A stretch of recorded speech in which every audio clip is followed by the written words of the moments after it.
Что вы видите на этой картинке? Разрушенный дом в Сирии, уничтоженный палачами Асада, родителей, которые ищут своих детей под завалами. Или дом, взорванный в борьбе против Асада исламистами, которые используют мирных жителей в качестве щита. Или, может быть, это совсем не Сирия, может, это после землетрясения в Йемене много-много лет назад. Кому можно верить? Каждый день мы имеем дело с многими такими картинками и должны каждый раз решать, что является пропагандой, а что правдоподобно. Все участники гражданской войны в Сирии придумывают себе собственную правду.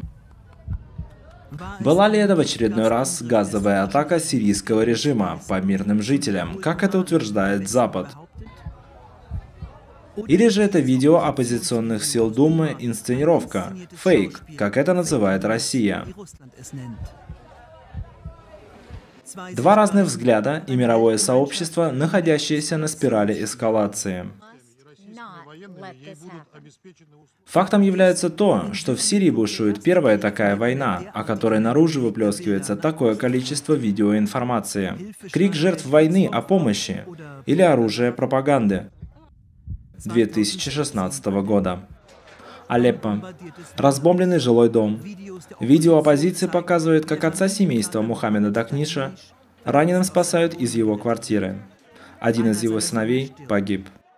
Другого сына, Амрана, который только был слегка ранен, усаживают в машину скорой помощи, в то время как его снимают представители оппозиции. Эта фотография обошла весь мир, в том числе и первый немецкий канал подробно обсуждал ее. Год спустя, когда оппозиция уже изгнана из Алеппо, Мухаммед Дакниш, отец Амрана, живет теперь под властью режима Асада. И он критикует в телевизионных интервью, в том числе и на Russia Today, представителей оппозиции того времени, что они снимали его сына только с целью пропаганды. Для меня это была провокация, ведь они воспользовались ситуацией и сделали эти съемки, чтобы распространять и рассказывать какие-то истории. Russia Today из этого делает заголовки. Все фальшивка, фейковые новости. Спутник пишет, один из самых страшных фейков о Сирии разоблачен. Этому описанию сразу же противоречит оператор оппозиции, который тогда снимал Амрана. Ничего не инсценировалось, говорит он Первому немецкому каналу. Наоборот, сегодня режим давит на отца. Показания против показания. Другие манипуляции опять-таки однозначно таковыми являются. Этот представитель оппозиции меняет роли в течение нескольких дней. Вначале он раненый, потом оператор, а затем жертва атаки. Журналисты Первого немецкого канала ищут собственные источники, чтобы делать достоверные репортажи из сирийских оппозиционных областей, но все же всегда остается остаточная неопределенность. В том числе и в отношении недавних сообщений о ракетном ударе по сирийской военной базе. США опровергают свое участие, Россия обвиняет Израиль. Поиск правды так же непрост, как и поиск мира. Гюнтер Майер, руководитель Центра исследования арабского мира при университете Майнца. Добрый день, господин Майер. Здравствуйте, госпожа Вальмер. Может, вы нам сможете помочь? Так кто же атаковал военную базу? Это могли быть только израильские или американские вооруженные силы. После того, как американцы отвергли свое участие, остается Израиль. К этому надо добавить, что израильские истребители и так уже в феврале нанесли удар именно по этой стратегически очень важной военной базе. Если на ваш взгляд это так однозначно, почему израильцы не говорят, что это были они? Израильцы, как правило, ничего не рассказывают о своих военных операциях на сирийской территории. На данный момент существует более чем 100 доказанных атак, проведенных в Сирии израильскими истребителями или с использованием израильских ракет. Израиль не подтвердил ни одной атаки из этого числа.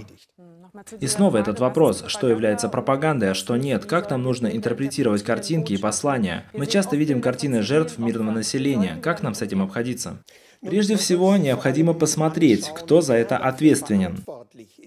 Все эти ужасные, страшные съемки, которые мы видели с воскресенья об этой якобы химической атаке в Думе, были сделаны белыми касками. Так называемая Организация по защите гражданского населения, которую финансируют Англия и США, на сумму более 100 миллионов евро. Она получила альтернативную Нобелевскую премию и тем самым построила себе имидж, согласно которому она выглядит правдоподобно. Но главная их цель – это действительно инсценировка таких вещей и использование их в пропагандистских целях против режима Асада. Речь идет каждый раз о детях, которых спасают белые каски. При этом именно такие съемки, которые мы видели с воскресенья, согласно сообщениям в прессе, были записаны белыми касками еще неделями раньше, в провинции Идлиб, контролируемой оппозиционными силами.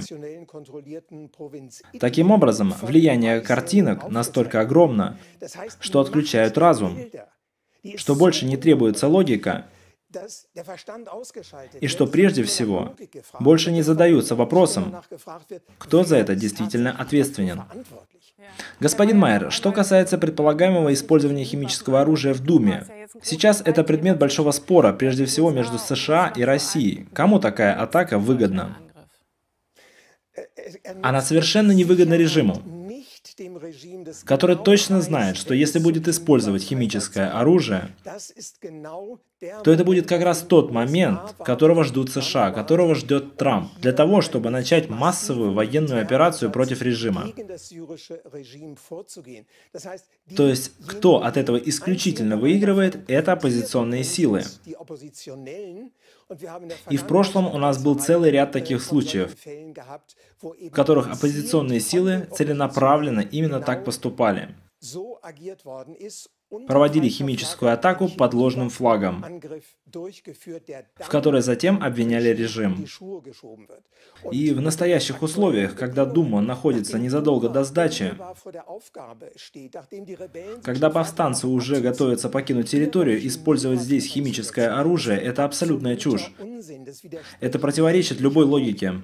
Большое спасибо, Гюнтер Майер из университета города Майнц. Спасибо вам. С удовольствием. Уважаемые зрители, не забывайте подписываться на наш канал, ставить лайки, посещать сайт и группы в социальных сетях, где мы публикуем дополнительную информацию о происходящем в Германии. Переведено и озвучено информационным ресурсом «Голос Германии». Перевод Владимир Сафонов. Текст читал Лобарев Андрей.